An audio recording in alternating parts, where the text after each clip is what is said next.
रोखठोक, बेधडक आणि नेमक्या घडामोडींचा अचूक वेध घेणारं एकमेव विजनरी बातमीपत्र विन टीव्ही मराठी.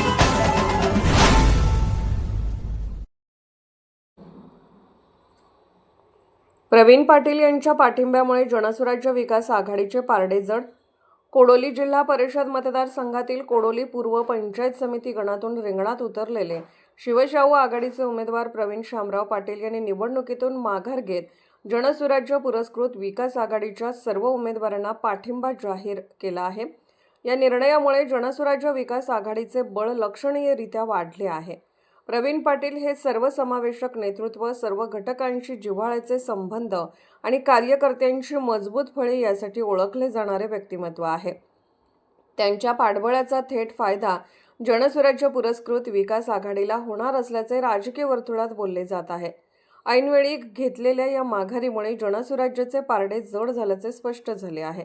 या घडामोडींचा जिल्हा परिषद अपक्ष उमेदवार अमरसिंह पाटील तसेच पंचायत समितीचे उमेदवार रणजित शिंदे आणि मोहन चोपडे यांच्या विजयाच्या शक्यतांवर सकारात्मक परिणाम होणार आहे.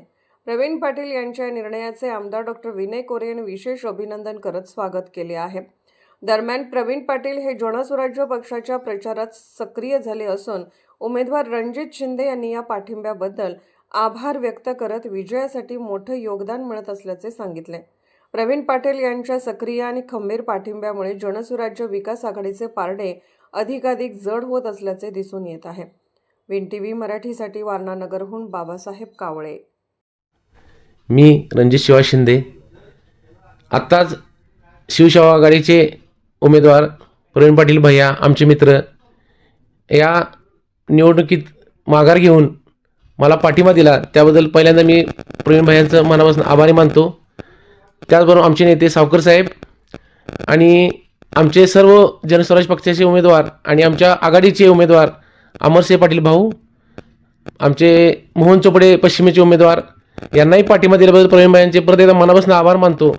आणि भैयांना एक मी सांगू इच्छितो की आपण भैया जो आपल्याला मला पाठिंबा दिला, आमच्या आघाडीला, आमच्या जनस्वराज शक्तीला पाठिंबा दिला, त्या पाठिंब्याचं नक्कीच सफल तुम्हाला हो दिसणार. आपण जनतेस असणारं काम, कोणतेही काम आपल्याला आम्ही नक्की सांगावं. अहोरात्री आम्ही तुमच्यासाठी नेहमी तयार असेल, जनतेसाठी तयार असेल आणि येणाऱ्या निवडणुकीत आम्ही जनतेला जे जे काही आश्वासन देणार आणि इथून पुढे येणाऱ्या 5 वर्षात रस्ते, गटरस, औषध, आरोग्य, ज्या ज्या काही मूलभूत सुविधा असतील त्या जनतेपर्यंत पोहोचवण्याचा नक्की प्रयत्न करीन.